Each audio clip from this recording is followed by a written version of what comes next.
योगी आदित्यनाथ आज अखिलेश यादव पर खूब बरसे। बस योगी का अंदाज अलग था, लोकेशन अलग थी, डायलॉग भी अलग थे और योगी आदित्यनाथ का आज बात करने का तरीका अलग था। आज योगी अखिलेश यादव को उनका पूरा कच्चा चिट्ठा दिखाने लाए थे। सैफई से लेकर अयोध्या तक समाजवादी पार्टी की पूरे रिपोर्ट कार्ड को साथ लाए थे। क्या समाजवादी पार्टी ने हनुमानगढ़ी जैसे पवित्र स्थान पर नमाज पढ़वाई थी? क्या समाजवादी पार्टी ने यूपी में जगह जगह कब्रिस्तान खुलवाए थे? और क्या अखिलेश यादव की पार्टी के नेता ही योगी आदित्यनाथ से इसकी शिकायत भी कर रहे थे कि समाजवादी पार्टी अब नमाजवादी पार्टी बन गई है? योगी दिन में यह बात कह रहे थे, अखिलेश यादव को रात में किस तरह के सपने आ रहे थे और सपने में अखिलेश को कौन सा नंबर दिख रहा है? आपको अखिलेश के सपने की सच्चाई और योगी के हमले की हकीकत दोनों बताते हैं। मैं कल रात सपने में ये देख रहा 270 सीट, सच में 270 सीट, 270 सीट, 270 सीट, सच में। अखिलेश को 2026 में 270 के सपने आ रहे हैं, सच में। अखिलेश 111 में 159 सीटें और जोड़कर 2027 में 270 सीटें लाने का ख्वाब देख रहे हैं, सच में। 270 सीट, 270 सीट, 270 सीट, सच में। तो क्या सच में अखिलेश का 2027 में 270 वाला सपना सच होगा या फिर अखिलेश का यह ख्वाब अधूरा ही रह जाएगा? और क्या लगातार तीसरी बार अखिलेश को हार का स्वाद चखना पड़ेगा? और क्या 27 में 270 वाले सपने को सच करने के लिए ही अखिलेश इन दिनों खुद को सबसे बड़ा सनातनी कह रहे हैं, सबसे बड़ा राम भक्त बनकर घूम रहे हैं और राम भक्ति की आड़ में सियासी स्क्रिप्ट पढ़ रहे हैं? बीजेपी के लोग इतने घबराए हुए कि हम नवंबर में चुनाव नहीं करा पाएंगे। सच्चाई ये है कि उत्तर प्रदेश की जनता बदलाव चाहती है। जब सरकार हटेगी तभी न्याय मिलेगा। एक ही संकट है, भारतीय जनता पार्टी। भारतीय जनता पार्टी हटेगी तभी संकट मिटेगा। अखिलेश को 2027 के यूपी चुनाव में 270 सीटें लाने के लिए कितना परसेंट वोट लाना पड़ेगा? और सबसे बड़ी बात यह कि क्या योगी के रहते यह मुमकिन हो पाएगा?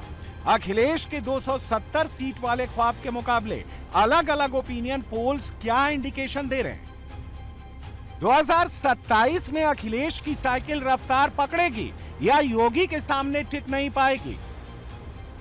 क्या 27 का चुनाव आते आते अखिलेश की साइकिल पंक्चर हो जाएगी? आज आपको सब बताएंगे, मगर उससे पहले योगी आदित्यनाथ की बात कर लेते हैं। योगी अब फुल चुनावी मोड में आ गए हैं। कांग्रेस से लेकर समाजवादी पार्टी और बसपा तक योगी सबकी बखिया उधेड़ रहे हैं।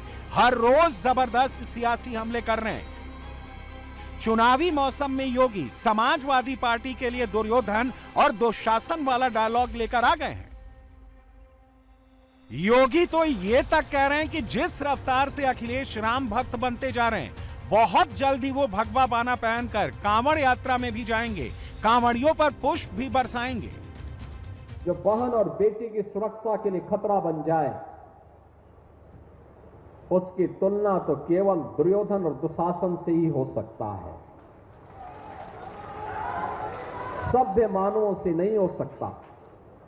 और ये लोग यही करते थे। और बेटी और व्यापारी की सुरक्षा में सेंध लगाने का किसी ने दुस्साहस किया, अब कर भी नहीं सकता है। करेगा तो उसे मालूम है अगले चौराहे पर यमराज उनका इंतजार कर रहे होंगे। आपको देखते हुए आप जब अयोध्या धाम में दर्शन करने के लिए जाते हैं, आपकी कावड़ यात्रा निकलती है, तो मुझे लगता है कि अब आने वाले समय में समाजवादी पार्टी के अध्यक्ष भी भगवा बाना पहन करके आपके साथ कावड़ यात्रा में शामिल होने की प्रतीक्षा कर रहे हैं। उनको लगता है कोई उनको बुलावा दे दे तो वो अभी जाएं, पुष्प वर्षा करें।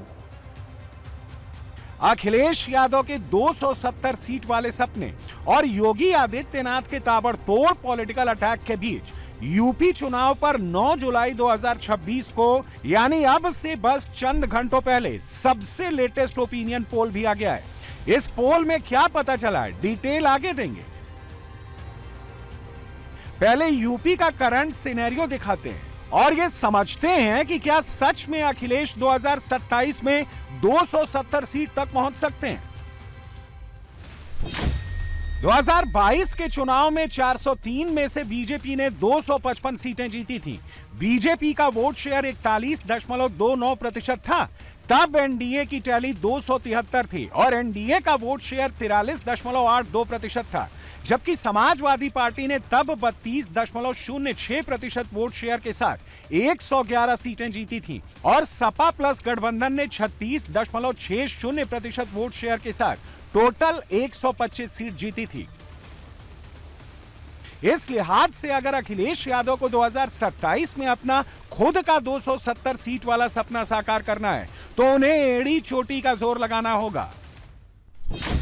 अखिलेश यादव का 270 सीटों वाला सपना बहुत महत्वाकांक्षी है। अगर ऑप्टिमिस्टिक सिनेरियो देखें तो इसके लिए सपा को कम से कम 38.5% प्लस वोट शेयर लाना होगा, जो 2022 की तुलना में 6.5 से 9% का बड़ा स्विंग है। 270 वाला सपना साकार करने के लिए अखिलेश को लगभग 38% से 42% वोट शेयर की जरूरत पड़ेगी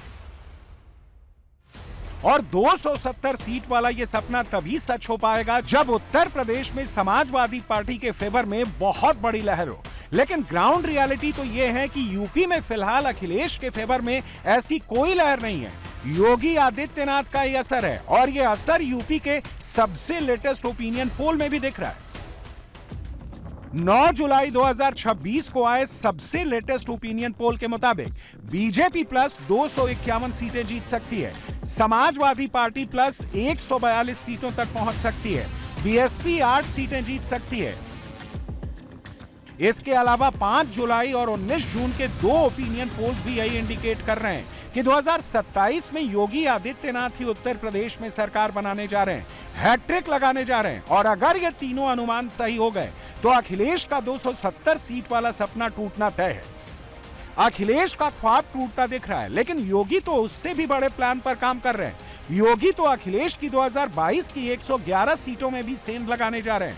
योगी इन दिनों जहां जहां जा रहे हैं वहां बता रहे हैं कि अपने इलाके को सपा के विधायक से आजादी दिलाओ, बीजेपी को जीत दिलाओ और अपने इलाके में तरक्की पाओ। विकास करने के लिए अच्छे जनप्रतिनिधि चुन करके भेजने पड़ेंगे, विकास के प्रति सोच रखने वाले लोग भेजने पड़ेंगे, स्वयं के विकास से ऊपर उठ करके समाज के लिए, देश के लिए सोचने वाले लोग होने चाहिए। आपने अच्छा विधायक चुना तो विकास आज बीकापुर में दौड़ता हुआ दिखाई देता है। जैसे अयोध्या चमक गई, जैसे अयोध्या का वैभव पूरे देश के अंदर आज चरम पर दिखाई देता है, ऐसे ही बीकापुर में भी विकास की योजनाएं दिखाई दे रही हैं। एक सक्रिय जनप्रतिनिधि जब विकास के बारे में रुचि लेता है तो परिणाम कैसे आते हैं, आज ये अयोध्या जनपद में देखने को मिल रहा है। बीकापुर में, रुदौली में, मिल्कीपुर में, गोसाईगंज में, अयोध्या में ये सब दिखाई देता है। मनसा साफ हो तो कार्य अपने आप होते हैं, नीति स्पष्ट हो तो नियंता अपने आप सपोर्ट करता है, सहयोग करता है। अखिलेश जिस वक्त 27 में 270 सीट जीतने का ख्वाब देख रहे हैं, उस वक्त योगी आदित्यनाथ 2027 में हैट्रिक के लिए सुपर कॉन्फिडेंट भी हैं और ग्राउंड पर भी काम कर रहे हैं।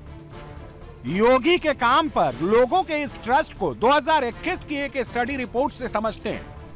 इस स्टडी रिपोर्ट में 80% लोगों ने रोजगार के मुद्दे पर योगी सरकार से संतुष्टि जताई थी, 73% ने महंगाई कम रखने, 66% ने करप्शन के खिलाफ एक्शन, 64% ने क्राइम के खिलाफ एक्शन और 75% ने हेल्थ केयर के मुद्दे पर योगी को फुल मार्क्स दिए थे। 58% ने कहा था कि योगी सरकार अच्छा काम कर रही है। 72% ने माना था कि योगी राज में उनके साथ फेयर ट्रीटमेंट हो रहा है।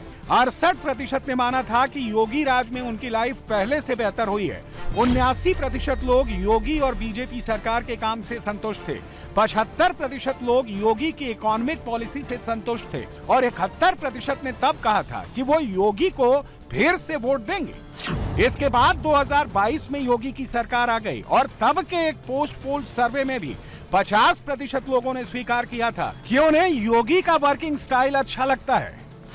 योगी की ये लोकप्रियता 2026 में भी कायम है। यूपी को योगी पर ही ट्रस्ट है और इस ट्रस्ट को आप पिछले 7 दिनों के गूगल सर्च ट्रेंड से भी समझ सकते हैं। 64% सर्च इंटरेस्ट के साथ उत्तर प्रदेश में बीजेपी ही लीड कर रही है। कांग्रेस नंबर 2, सपा नंबर 3 और बसपा नंबर 4 पर चल रही है, लेकिन सपा अभी भी बड़े बड़े दावे कर रही है। हमें केवल इतना है कि आज अगर उत्तर प्रदेश का चुनाव है 27 का, और चुनाव हमारा अपना अंदाज़ा है कि दिसंबर में हो जाएगा। अगर भरोसा, यकीन और विश्वास अगर किसी पर बढ़ा है, किसी राजनीतिक पार्टी पर, तो वो राजनीतिक पार्टी है समाजवादी पार्टी पीडीए और उसके नेता हैं माननीय अखिलेश जी। और अगर यकीन, भरोसा, विश्वास अगर घटा है तो वो कोई दूसरी पार्टी नहीं, वो Bharatiya Janata party double engine की सरकार है और उत्तर प्रदेश में माननीय योगी जी की सरकार है और माननीय योगी जी स्वयं कि इनके प्रति लोगों का विश्वास, भरोसा घटा है। 100% दलित वोट जाएगा नहीं, जा चुका, आ चुका है समाजवादी पार्टी के अखिलेश जी के साथ, पीडीए के साथ 99%। देखिए, योगी आदित्यनाथ जी उत्तर प्रदेश की बहुत बीमारियों का इलाज कर चुके हैं, लेकिन कुछ बीमारियां अभी बची हैं जिनका इलाज करना बाकी है। और योगी जी बीमारी की जड़ पर बात कर रहे हैं। तो ये जो समाजवाद है, जो अखिलेश यादव जी का समाजवाद है, ये लोहिया के समाजवाद से मैच नहीं करता। अखिलेश यादव जी का समाजवाद परिवारवाद है, अलगाववाद है और नमाजवाद है। अखिलेश 270 के सपने तो देख रहे हैं, लेकिन उनका ये सपना साकार होता नहीं दिख रहा। वो योगी को टारगेट करने के लिए तरह तरह के हथकंडे जरूर अपना रहे हैं। पराजय काल, विपरीत बुद्धि वाला टेक्स्ट अपनी टाइमलाइन पर चिपका रहे हैं। राम मंदिर दान चोरी केस को जरिया बनाकर यूपी के हिंदू वोटर्स के बीच अपनी पैठ जमाने की भरपूर कोशिशें कर रहे हैं। और ऐसा क्यों है, अब ये देखिए। 2022 के यूपी विधानसभा चुनाव में बीजेपी को 54% हिंदुओं का वोट मिला था। समाजवादी पार्टी को 26% हिंदुओं ने वोट दिया था। बीएसपी को 14% और कांग्रेस को 2 से 3% हिंदुओं का वोट मिला था। 2017 के मुकाबले 2022 में अखिलेश के हिंदू वोट में बढ़ोतरी हुई थी और 27 से पहले राम मंदिर दान चोरी केस ने अखिलेश को मौका दे दिया है कि वो योगी के हिंदू वोट में सेंध लगाए। लेकिन योगी ने अखिलेश के इस प्लान को भी पूरी तरह पंक्चर कर दिया है। समाजवादी पार्टी पर नमाजवादी का ठप्पा लगा दिया है। जो ये लोग आस्था की बात करते हैं, याद करो ना, इन्होंने तो हमारी पवित्र हनुमानगढ़ी में इन्होंने तो वहां नमाज भी पढ़वाने का काम किया था। आप सोचो,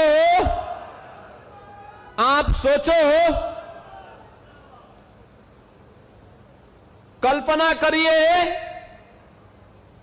क्या कोई जामा मस्जिद में कभी हनुमान चालीसा का पाठ कर पाएगा? क्या सरकारें करवा पाएंगी? क्या समाजवादी पार्टी और कांग्रेस करवा पाएगी?